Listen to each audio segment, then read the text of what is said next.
Pastor Zenival Bento.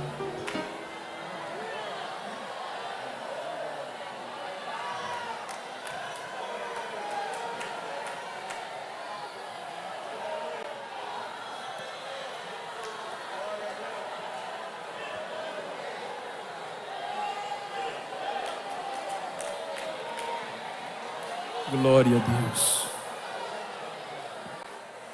Glória a Deus. Queridos, com muita alegria, saúdo a todos com a paz do Senhor. De forma carinhosa, quero agradecer a Deus mais uma vez por ocasião da minha última participação no DEMAD. Registro mais uma vez a minha gratidão ao nosso pastor, presidente José Carlos, como também pastor Álvaro, suas respectivas famílias, este coeso ministério composto de homens que com toda certeza digo que não sou merecedor e nem estou à altura de chamá-los de amigos, porém a misericórdia e a bondade de Deus têm me dado este privilégio.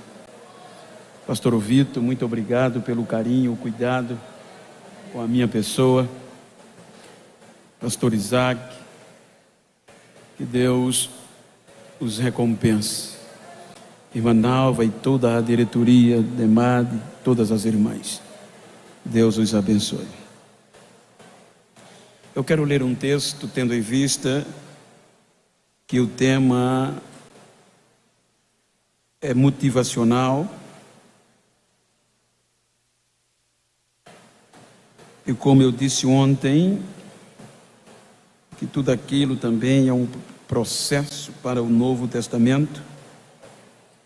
Eu quero ler na primeira carta do apóstolo Paulo aos Coríntios, um versículo muito conhecido, mas que quero conciliar o tema, que diz, capítulo 15, versículos 51 e 52. O texto está escrito da seguinte forma. Eu estou usando a Bíblia de tradução aramaica, tradução dos antigos, Peshitta. Então pode soar um pouco diferente da mais comum, a tradução João Ferreira e outras. Eis que eu vos digo um mistério. Nem todos nós dormiremos, mas todos nós seremos transformados. Num instante, com um abrir e fechar de olhos, quando soar a trombeta final, os mortos ressuscitarão incorruptíveis e nós seremos transformados. Amados, tomando por base o texto, obviamente quero fazer uso desta história, tendo em vista que a força do Salmo 84 e a renovação de Deus era que os peregrinos chegassem a Sião. E como em parte falamos ontem, que o que renovava eles eram as dificuldades e o anseio principal de chegar em Sião. Por isso que o versículo 6 ou 7, salvo engano, do Salmo em apreço diz que de poder em poder, ou seja, de passo em passo, de força em forças, eles iam caminhando. Quando nós observamos dentro de um contexto para o Novo Testamento, esta mesma peregrinação que eles tinham para chegar a Sião, mesmo em um contexto aplicativo, dar-se-nos para usar, para estimular-nos a promessa a Sião ao nosso respeito. A Bíblia nos informa como ontem eu concluí a mensagem com a vinda de uma voz. Se nós observarmos o período intestamentário, os irmãos observam que foram cerca de 400 anos de silêncio de Deus referente a Israel. E dentre esses 400, durante esses 400 anos de silêncio, muitos momentos se tornaram tenebrosos no contexto espiritual. Com o advento da cultura grega, por intermédio do domínio do Império Grego-Macedônio, os hebreus foram perdendo a qualidade, os princípios hebraicos, por conta de alguma motivação política, financeira, em que o próprio governo, o próprio Império Grego estimulava as cidades conquistadas a aderirem à vossa cultura. E com isso muitos hebreus, na sua maioria, foi perdendo o desejo de louvar, o desejo de buscar, por conta de alguns pormenores. Com o advento do Império Romano, a coisa ficou pior, porque o Império Romano veio com um poder político muito forte, quando o imperador amicíssimo de Herodes o envia para governar toda a Judéia, com o objetivo, com o contexto dele dominar, dele controlar os judeus. E o próprio império agora, como os gregos vieram estimulando para aderir à cultura, a história diz que o Império Romano consegue corromper o já corrompido contexto religioso. Então vem as segregações, o interesse próprio, e os irmãos hão de convir comigo que Israel já não era mais o mesmo, já não havia mais o desejo de ir a Sião, mesmo com os peregrinos, e quando aqueles que vinham, ou eles vinham ano a ano, eram quase que assaltados dentro do próprio templo.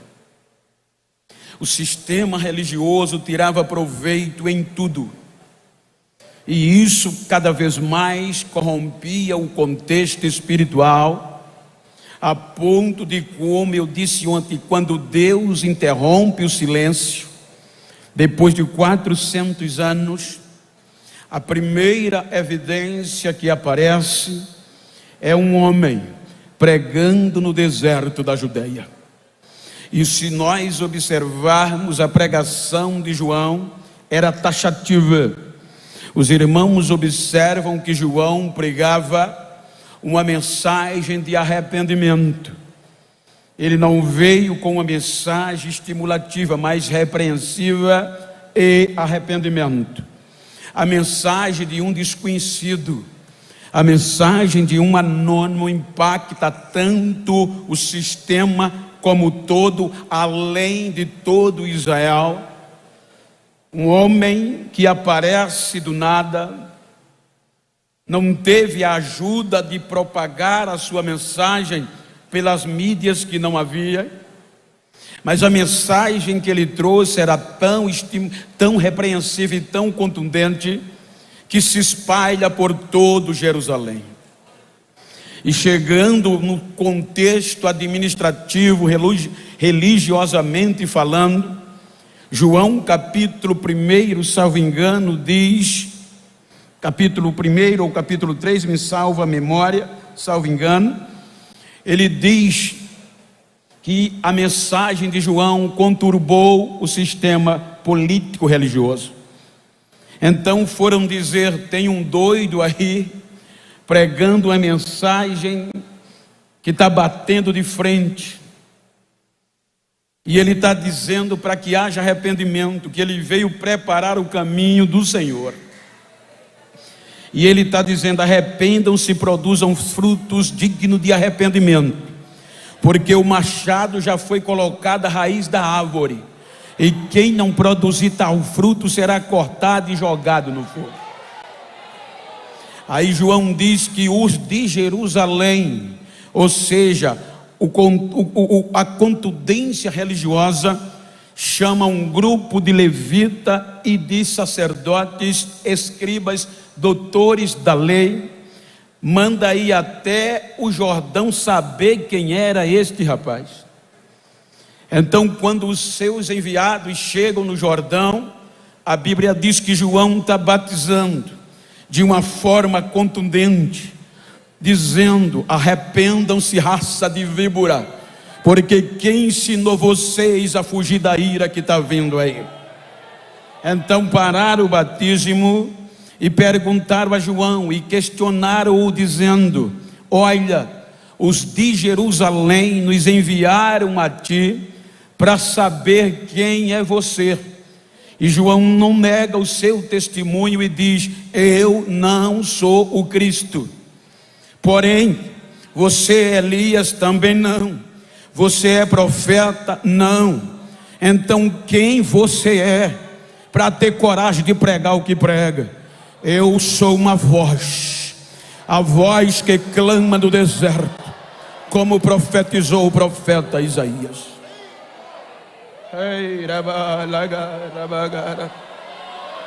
Mas olha, se você não é o Messias, se você não é Elias, nem é profeta, por que é que você está batizando? Diz-nos alguma coisa para darmos resposta àqueles que nos enviaram. Aí João diz: eu batizo com água, mas já está no meio de vocês um que vocês não conhecem, que é maior do que eu, que veio primeiro do que eu, existe primeiro do que eu, e ele batizará com o Espírito Santo e com fogo. Eu não mereço nem desatar as sandálias dos seus pés. Então Jesus surge no cenário. Sabendo Jesus que João fora preso, começou a pregar. E a mensagem de Jesus era trazer Israel para si, para Deus. A mensagem de Jesus, como o próprio João diz, que veio para os que eram seus, era o objetivo de trazer Israel, Jerusalém, como ele disse, como a galinha junta os seus pintinhos debaixo das suas asas. Mas a corrupção estava tamanha que os próprios seus não o aceitaram. Então os irmãos observam que Jesus foi rejeitado. A maior manifestação de Deus para Israel foi o seu filho amado. Ele deu o melhor para trazer Israel de volta a si, mas Israel o rejeitou. Aí Paulo, posteriormente, Romanos capítulo 11, versículos 27 e 28, Paulo diz que Deus colocou uma cegueira no coração de Israel, e ele vai continuar sem enxergar, até que a totalidade ou a plenitude do gentio se complete. Isso implica dizer que quando Israel rejeitou, Aí Deus agora já propõe os gentios, que era um povo que não era chamado povo. Aí Israel, rejeitando a Jesus, o leva à morte. O interessante é que eles trabalham de uma forma para que depois da morte não houvesse mais esperança para ninguém em Cristo Jesus. Eles conseguem levar a morte de cruz, que era a mais dolorosa, a mais humilhante morte de um ser humano. Porque a morte na cruz, que é a mensagem que eu quero pregar, a mensagem da cruz, a morte de cruz era reservada para os mais perigosos assassinos e bandidos da época, para as pessoas mais desprezíveis da sociedade, para os inimigos do Estado. Todos que morriam de cruz eram condenados pela sociedade e pela legalidade religiosa e política, eram malditos. Então eles conseguiram levar Jesus ao ápice da vergonha e o ápice do descrédito, a ponto que quando Jesus ressuscita, eles lembram que quando sepultam, que Jesus disse que no terceiro dia voltaria. Vejam que eles tinham tanta certeza da depravação vergonhosa, que eles disseram a Pilatos: coloca soldados, porque se isto mesmo acontecer, ou os discípulos vierem e roubarem o corpo dele, aí vai ser pior do que este primeiro tumulto que ele causou. Então, quando eles têm a certeza dita pelos soldados que estavam lá, que Jesus havia ressuscitado, então eles agora tentaram e fizeram o inverso. Eles tentaram denegrir a mensagem da cruz, que era de salvação e esperança. Então o ápice do poder religioso que regia todo o povo disseminou por toda Jerusalém que os discípulos roubaram à noite o corpo de Jesus, e que Jesus não havera ressuscitado coisa nenhuma. E como que a religião falava, o povo obedecia. A Bíblia diz que isto se espalhou em toda a Jerusalém, consequentemente em todas as regiões adjacentes, a ponto de chegar no império, no continente europeu. Então, tanto em Jerusalém como em todas as circunvizinhanças, toda a Ásia, toda a Europa, todo aquele mundo ficou sabendo, porque Jerusalém era bem visitada. O contexto demográfico mostra, na época, segundo a história, que o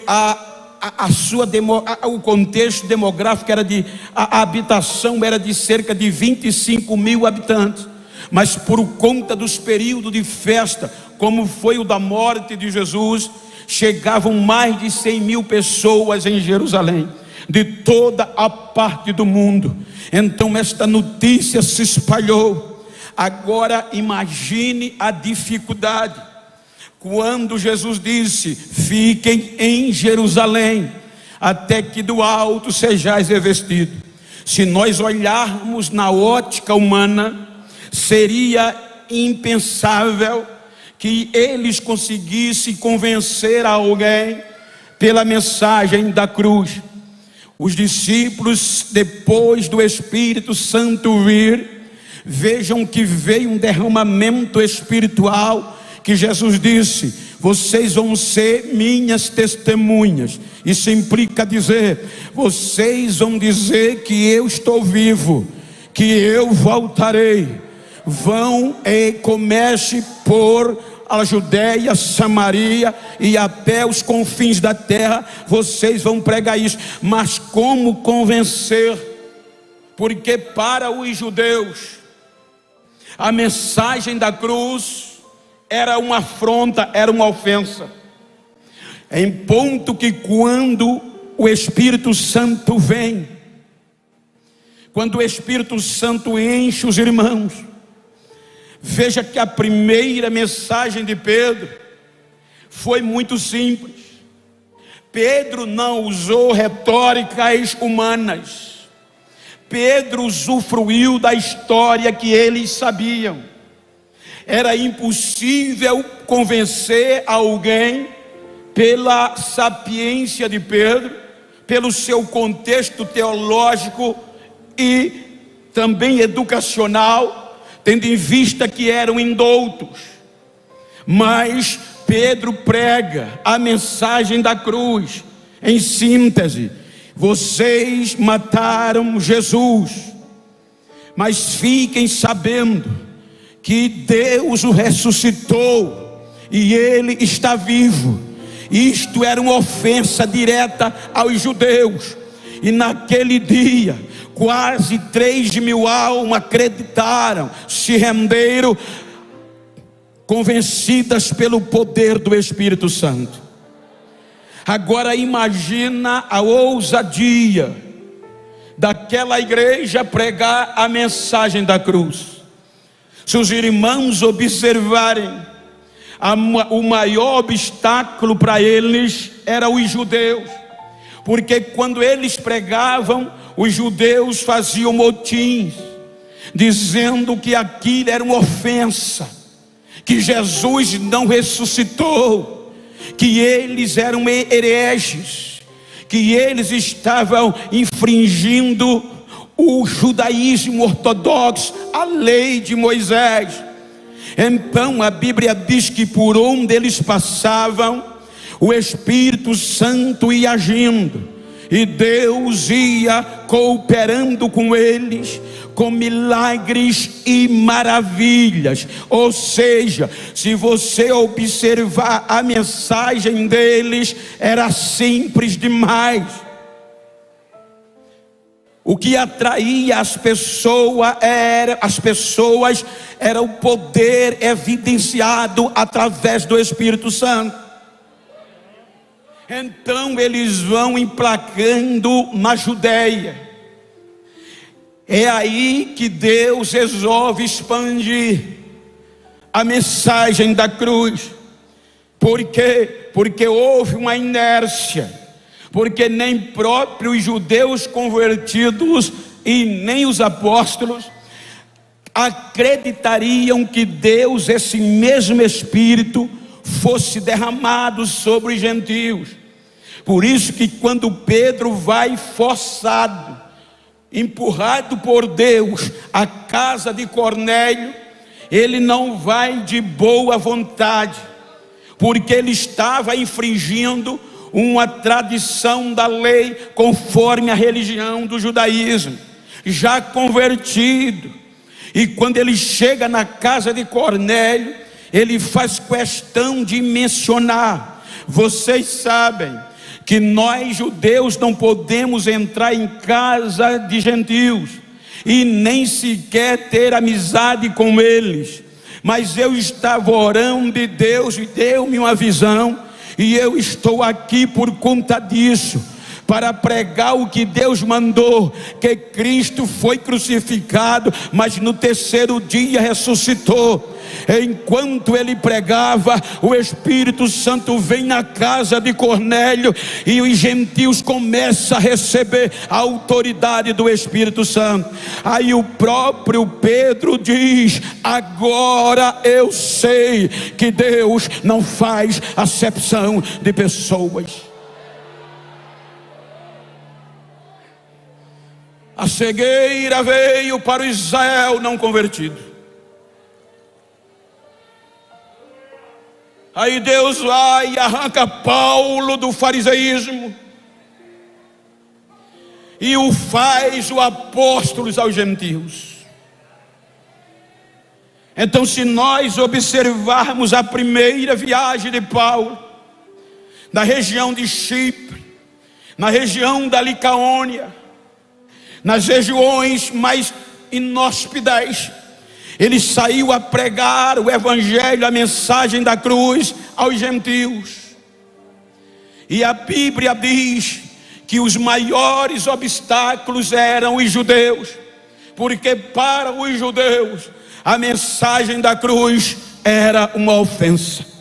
Então, onde eles sabiam que Paulo estava, que pessoas estavam se convertendo, eles iam lá tentar impedir, criava confusões e na maioria espancamentos e prisões.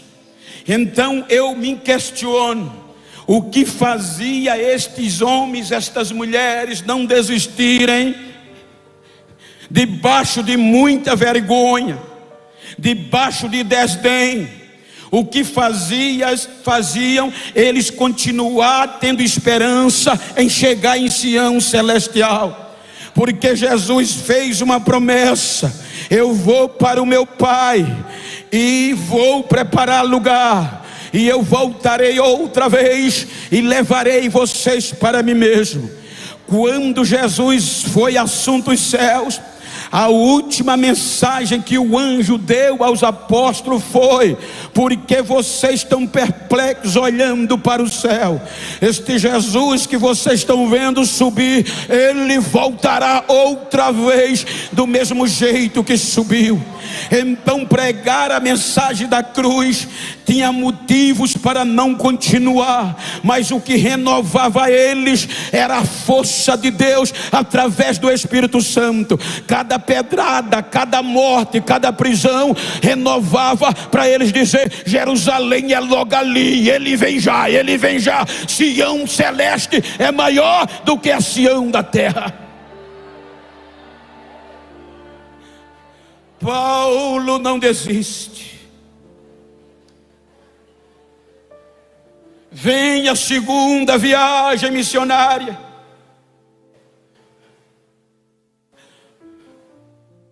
Ele vai visitando todas aquelas igrejas que ele andou na primeira viagem e instituiu. Ele chega em uma determinada região da Ásia Menor, como Bitínia, salvo engano na Frígia. Queria pregar, mas foi impedido pelo Espírito Santo. Então ele vai para a região, para a cidade portuária de Troade, e de noite, dormindo, ele tem uma visão. E um homem se colocava em pé e gritava: venha Macedônia e nos ajuda. E naquela visão ele entendeu que era Deus, querendo que eles levassem a mensagem simples da cruz para o continente europeu, continente do império. Ele rápido junta comitivas, Silas, Timóteo, e cruza o oceano e chega na Macedônia. A Bíblia diz que eles passam em Samatrácia, que era uma região macedônia, e chegam em Filipe. A mensagem da cruz é simples, gente. Quando eles chegam em Filipe, o nome dele já estava lá, o nome da comitiva. Antes deles chegarem, o inferno já sabia quem era eles.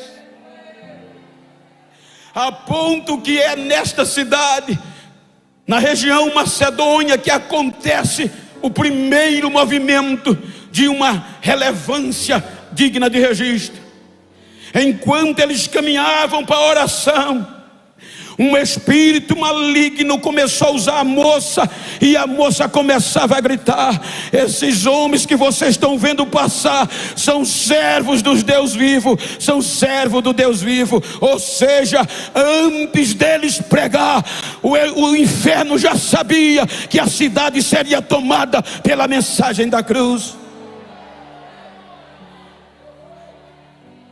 Eles pregam, e ali institui uma igreja. Os judeus sabem, provoca rebeliões e levam à prisão. Me diga, qual ser humano por si próprio que suportaria isso? Açoites, grilhões, amarrados,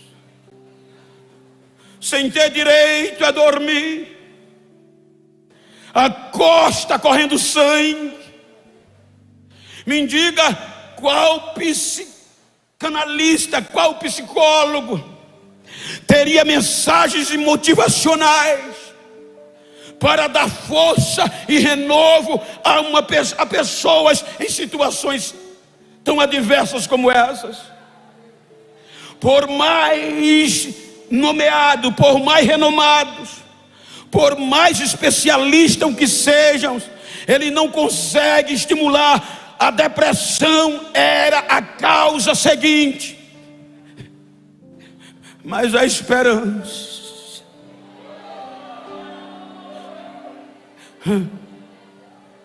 Eu quero vê-lo face a face. Faziam eles cantar, faziam eles salmodiar.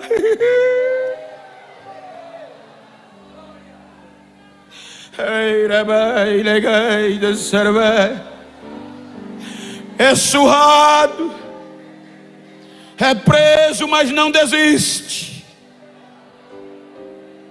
Envergonhados, mas não desiste.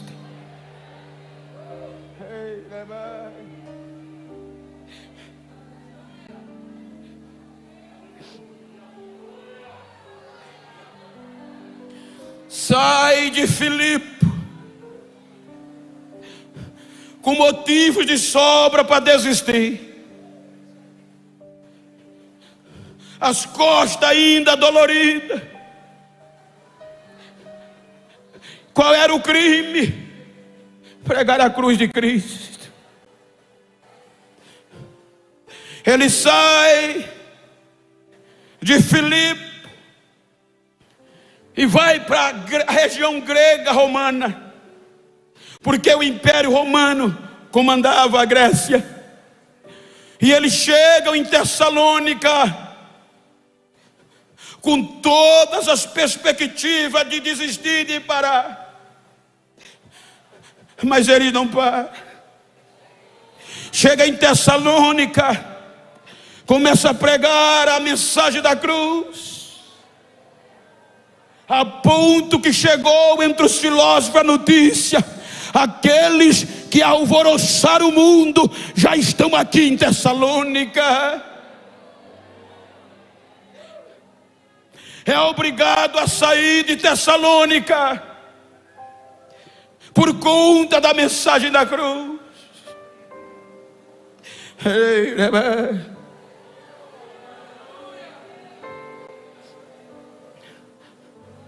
Vai para Bereia.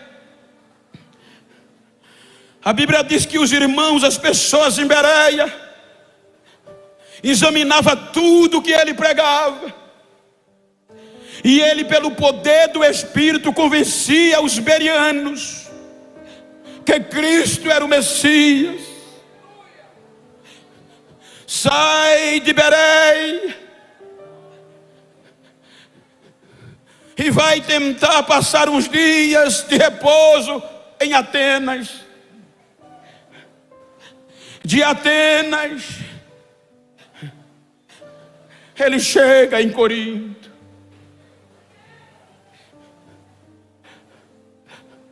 Como Corinto era a capital grega romana, por algumas importâncias. A primeira era o Peloponeso,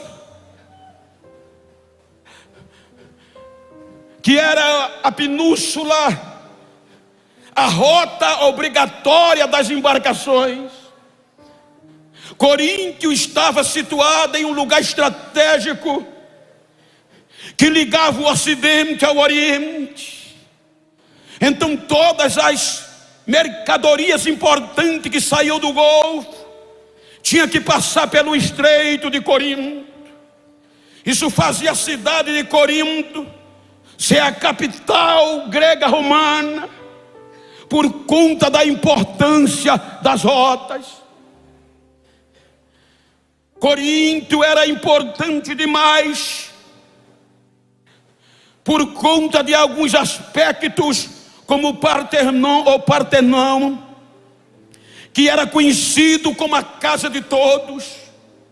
Era lá que os grandes intelectuais, filósofos e grandes matemáticos se reuniam para discutir assuntos acerca da vida. Então a cidade de Corinto tinha algumas referências, como Paternó, também como o grande templo da deusa Diana. Corinto, a própria Grécia, vivia o berço da democracia e da civilização. Corinto era uma cidade de judeus e homens livres. O templo de Diana, Afrodite, a deusa do amor. O templo do deus Baco ou Dionísio, o deus do eroticismo, o deus da fertilização. Então fazia com que Corinto se tornasse uma cidade promíscua, adúltera, prostituta, pelos seus aspectos, pelas suas referências. A cidade de Corinto vivia um contexto filosófico grego. E se para os judeus a mensagem da cruz era uma afronta, era um negócio terrível, para os gregos era loucura. Porque quando Paulo chega pregando a mensagem da cruz, para os gregos eles não aceitavam, porque seguia algumas linhas filosóficas.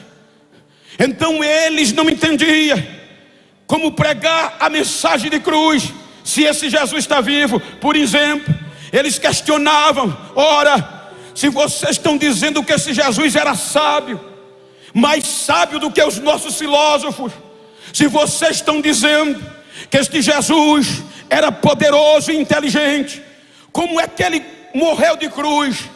A vergonha! Como é que ele se deixou morrer de cruz? Isso é loucura, isso não dá para entender. Então eles refutavam. Veja que além desta crença, desta linha de pensamento, os judeus ortodoxos também contrariavam, a ponto que Paulo resolveu: eu não vou pregar mais a mensagem aqui. Ele de noite tem uma visita. Atos 18, 9. Aí o Senhor aparece e diz: Paulo, fale, não te cales, não pare, porque eu sou contigo e ninguém vai fazer mal a você. Continue pregando, porque eu tenho muita gente nesta cidade.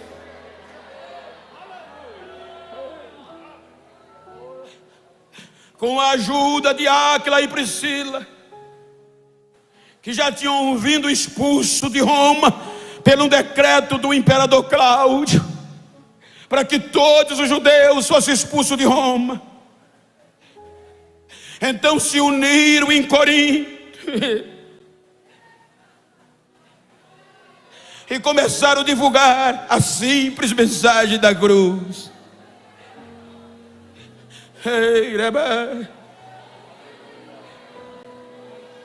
Enquanto os filósofos refutavam, enquanto os sábios refutavam, Jesus ia salvando os ignorantes. Jesus ia salvando os que não eram da nobreza. Jesus ia salvando a simplicidade.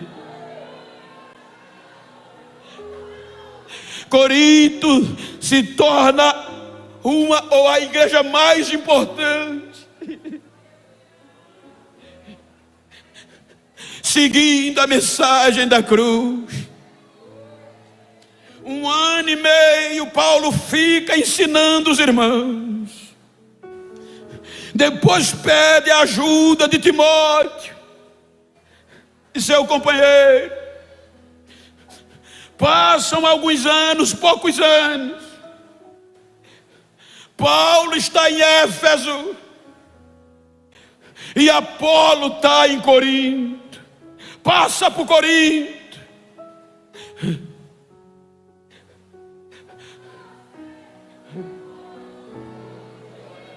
Só que como era cultural, os irmãos simples de Corinto quiseram seguir o contexto das mensagens filosóficas, escolher oradores. Então como era costume grego, o meu orador predileto é Platão, o meu orador predileto é Zenon, o meu orador, o meu guia, o que eu sigo é Epicúrios. Aí agora a igreja de Corinto, que o Espírito Santo tinha liberdade, que falava uma língua só, que pensava do jeito só, foi ficando para trás. Porque alguns começaram a usar e endeusar os homens. E alguns ali diziam: não, eu sou de Paulo. Melhor, eu prefiro o jeito de oratória de Paulo. Outros, eu sou mais Apolo. A mensagem, a oração de Apolo é mais eloquente. Eu prefiro Pedro. Pedro é mais poderoso em milagre. E outros, eu sou de Jesus. E aí veio a divisão, facções. E quando não há unidade, o Espírito Santo se retira. E quando o Espírito Santo se retira, fica filosofia pura.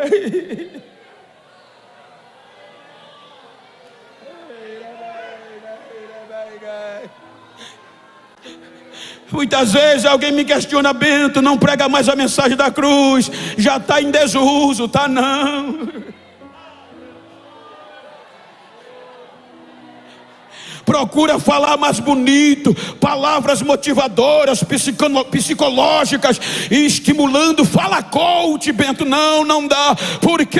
Não, porque se evangelho fizesse a diferença para pregar bonito, falar bonito, não era um ex-cortador de cana que estava aqui, era um político que fala bonito. Não era uma cantora do interior, era uma cantora do pop rock brasileiro, da música popular. Mas quem faz a diferença é o Espírito. Se tirar o Espírito, é só balela.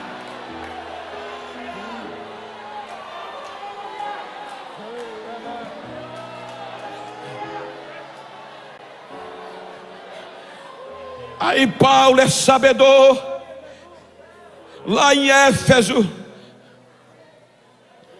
por alguém de uma mulher importante cristã de Éfeso, chamada, ou um homem, há quem divija Cloé ou Cloé, entra como um personagem que os da sua casa foram dizer a Paulo: a igreja de Corinto já não é mais a mesma.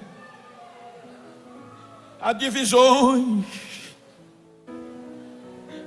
a unidade foi embora. Os peregrinos do Salmo andavam unidos.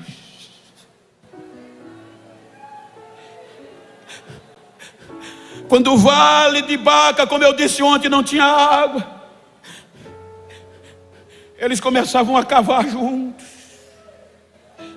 Por isso que o Salmo diz que eles faziam do vale de Baca lugar de habitação. E para cavar precisa esforço. Eu fui pregar no Rio de Janeiro, e um dos pescadores mais importantes do Brasil foi até personagem de novelas da Globo. Na hora da janta ele disse: Genival, conversando, você sabe qual é o peixe mais difícil de tirar da água?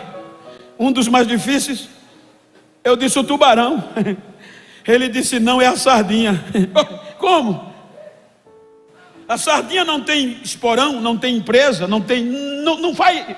Não, o problema é que a sardinha só anda em cardume. Você nunca vê uma sardinha só vê o cardume, escurece a água. E quando a gente lança a rede, se não tivermos experiências, a gente não tira elas da água. Por quê? Porque quando elas percebem que a rede a alcançou, então as que estão em cima se comunicam com as que estão embaixo. Já vai bronca, e as de cima faz força para baixo, e as de baixo gritam: pode vir, o lombo está preparado, para que a pressão de cima rompe a rede lá embaixo. As de baixo muitas vezes se sacrificam para as de cima sobreviver. Unidade.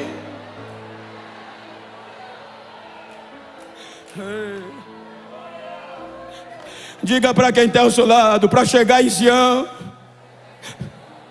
pode contar comigo.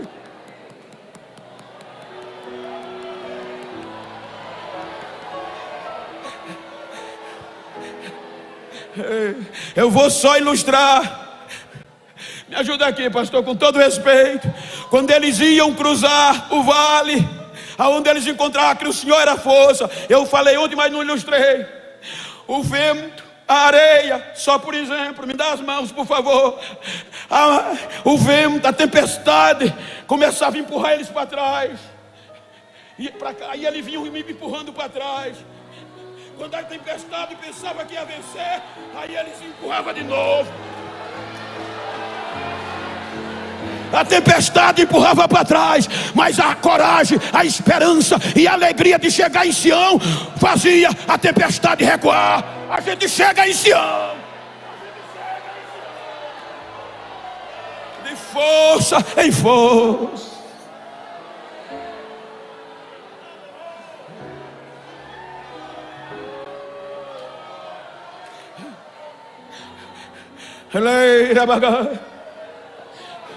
Divisão. Aí Paulo escreve a primeira carta e mostra para Corinto. Veja que Paulo poderia desistir deles e o próprio Deus. Aí Paulo saúda a igreja com Sóstenes com a maior alegria. Mas Paulo diz: irmãos, deixa eu fazer um pedido a vocês. Fale cada um a mesma coisa.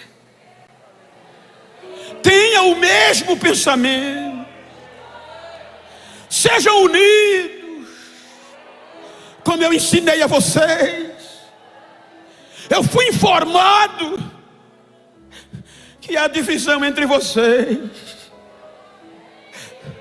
Alguns estão dizendo: eu sou de Paulo, outro de Apolo, outro de Pedro, até de Jesus.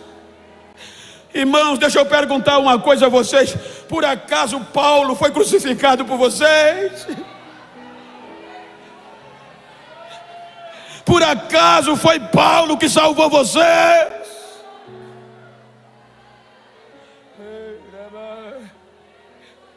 Em síntese, deixa eu dizer uma coisa a vocês, disse Paulo. Primeiro,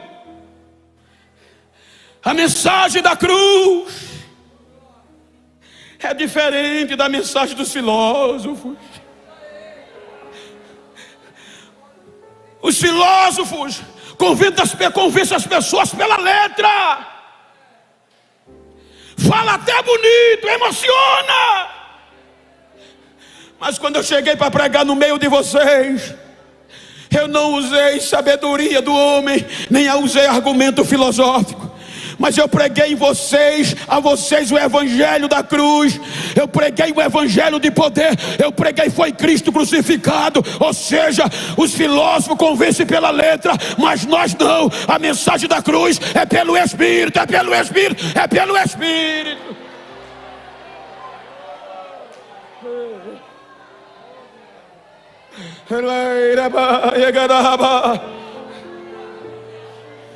Eles dizem que é loucura, eles não entendem, mas escutem: por acaso algum de vocês foram tirados de famílias nobres?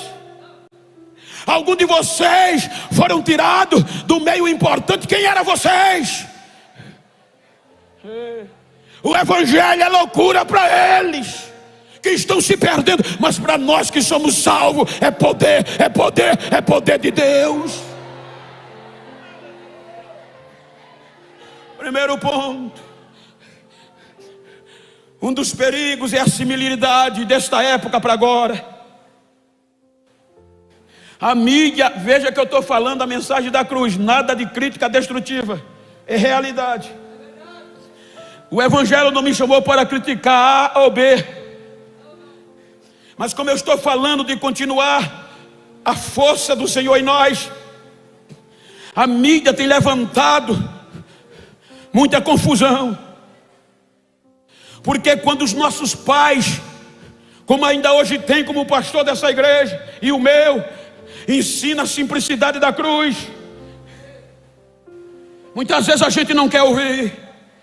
Porque tem os programas da mídias televisivas que vivem discutindo um com o outro, quem sabe mais, quem sabe menos, quem falou mais bonito, quem falou mais feio. E quer ou que não, eu me incluo, nós, entre aspas, estamos endeusando homens, enchendo igreja quando vem fulano, enchendo igreja quando vem fulano a cantar, a pregar. Não, porque é bom, mas não podemos imaginar que a mensagem da cruz é diferente. Às vezes até faz a gente chorar, até fala bonito demais, mas é letra.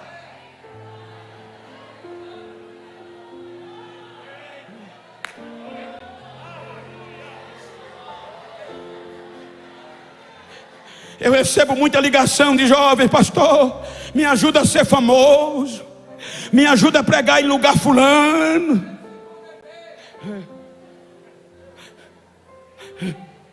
Mas eu nunca disse a eles que tinha noite que eu dobrava o joelho, não conseguia me levantar,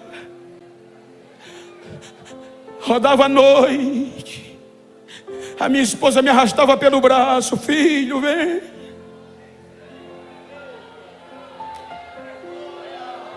Os joelhos cheios de água.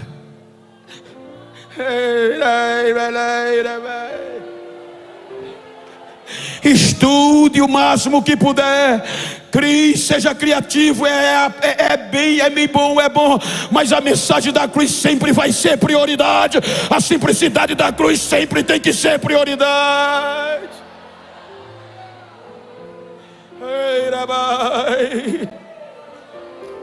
Estamos nos preocupando para pregar bonito demais, porque a mensagem da cruz não dá mais agenda. Mensagem da cruz está assustando as pessoas. Tem igreja que já não coloca mais tema de chegar a Sião ou arrebatamento, que vai pregar, não pode pregar arrebatamento para não assustar o povo. Nós precisamos ver nos nossos congressos Jesus batizar.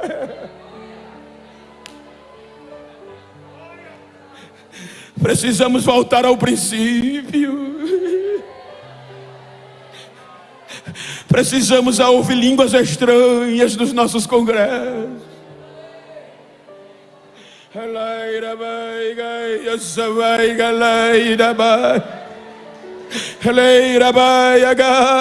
Precisamos ver de novo os nossos jovens profetizando. Precisamos voltar a ver as nossas crianças falando em línguas estranhas nos nossos cultos. Precisamos se encher de novo. Precisamos, e quem faz isso não é a filosofia. A mensagem da cruz é diferente, disse Paulo. É pelo poder, é pelo poder. É vergonha para quem perece, mas para nós que somos salvos. Laira vai gachava ideia, ligaira igaiosa. O agnose ou gnosticismo começa a entrar, e dentre as correntes da gnose, o conhecimento no grego, eles diziam, salvo engano, Demiurgo, o Deus que criou a matéria má em nós. O gnosticismo ensinava que existia salvação pelo um conhecimento desconhecido ou perdido. Daí vem o conceito também de outra linha que pregava a arte da vida. E surgia dentro de Corinto, o dizer, ou o andágio: comamos e bebamos, porque amanhã morreremos. Depois da morte não tem mais vida. E isso ia tirando a esperança de arrebatamento.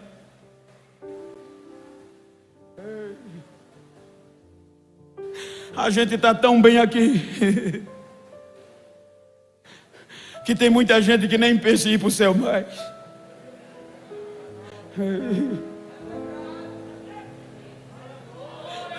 Eu conheço alguém que diz: Bento, era tão bom que Jesus não viesse agora.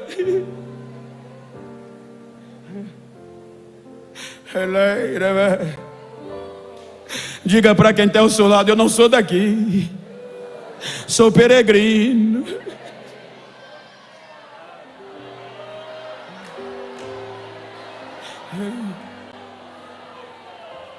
Força em força.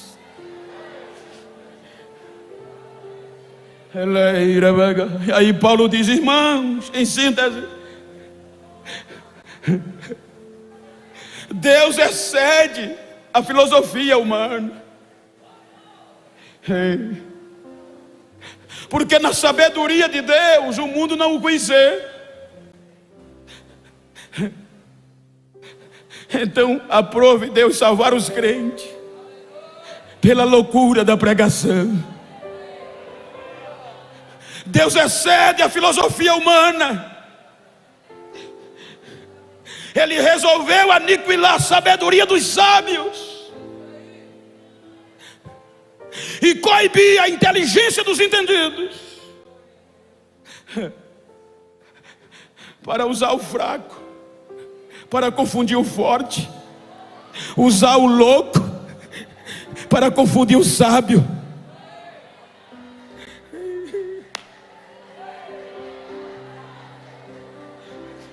Tem louco pelo céu aqui? Tem. Diga comigo: de passo em passo eu vou continuar pregando a mensagem da cruz. E a mensagem da cruz é: Sião é logo ali.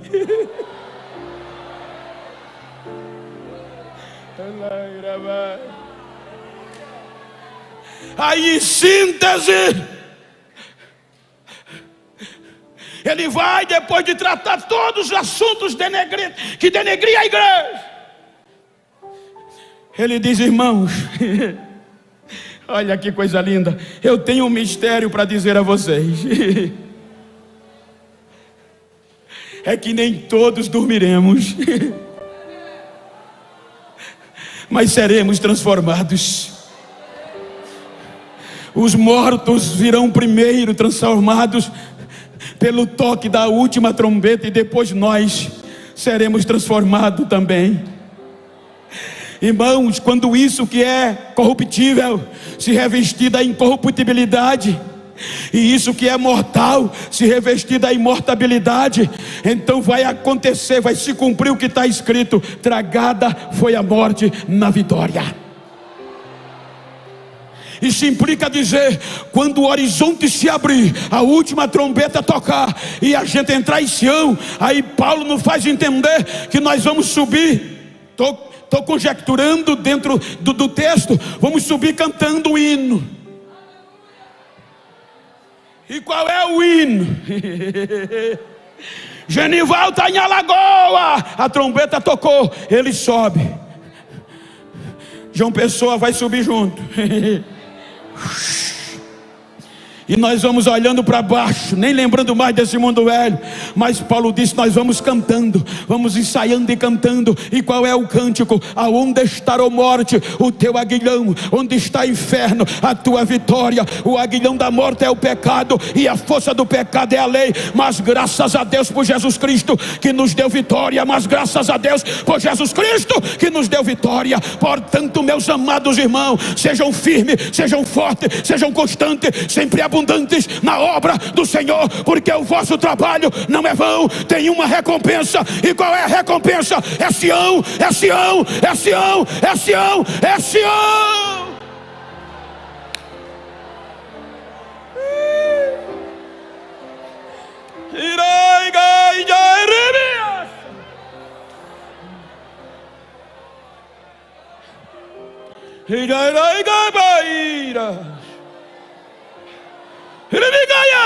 Oh, Shayava.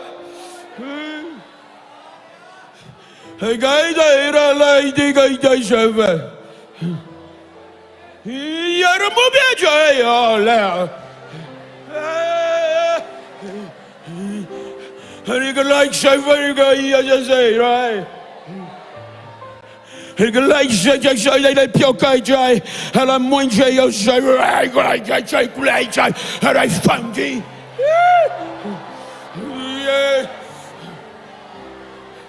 Hey, Grace, arise, Arva. Yeah, break it down. And I'm going to say, see that. What do you cry, Chassa? What do you vai? A minha glória invade vidas. Por agacha, estou passando em revista. Os meus passos estão palmilhando este santuário. Estou renovando vidas pelo poder da minha glória e da minha unção. A minha unção está sendo derramada de forma torrencial. Hoje eu renovo os vossos passos e as vossas forças. A glória, a apoteose da minha glória. Recebam, recebam. Assim diz o Senhor. Agora.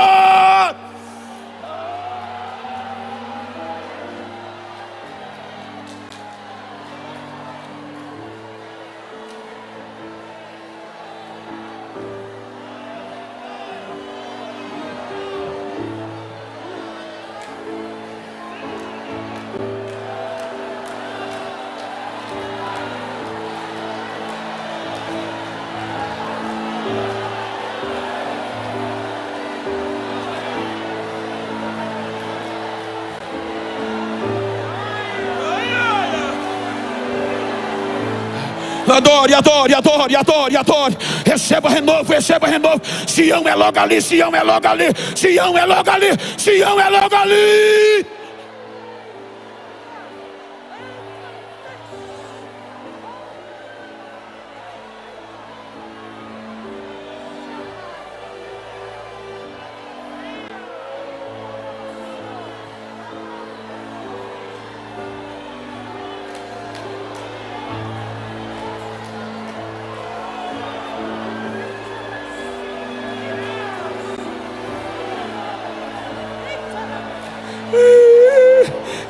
Quem tem línguas estranhas, deixa eu ouvir. Quem não é batizado, seja aí agora. Deixa eu ver o barulho da igreja pentecostal em João Pessoa. Eu estou na Assembleia de Deus de João Pessoa, a igreja pentecostal. Deixa eu ouvir o barulho de glória, de aleluia. Deixa eu ouvir línguas estranhas. Ei, ei, a força é o Senhor.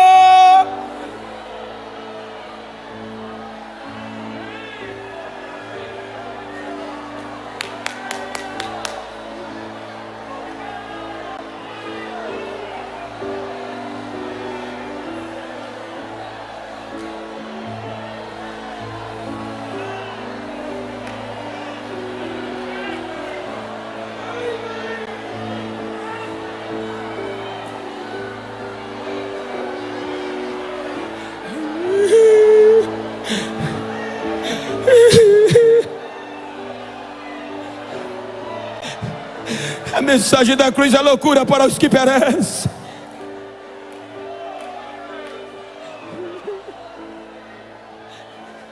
Vamos continuar pregando a mensagem da cruz.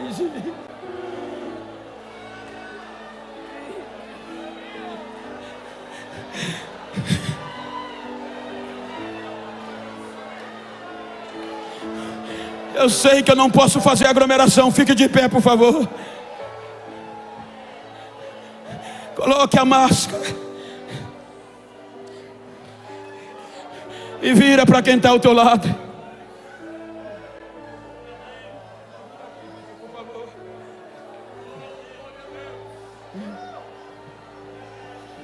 Se você pode, vira para ele assim, vira para ela assim. E diga para ele: eu tenho um mistério para te dizer. A trombeta pode tocar hoje. E se ela toca hoje, eu vou subir com você. Se eu for primeiro, eu vou te esperar. Mas se tu for primeiro, me espera naquela praça de ouro. Eu quero deixar esse encontro marcado. Me espera se tu for primeiro, porque o negócio vai feder aqui. Mas eu vou chegar lá. Eu vou chegar em Sião. Eu vou estar lá. Abraça ele e diga: está fechado. Eu também.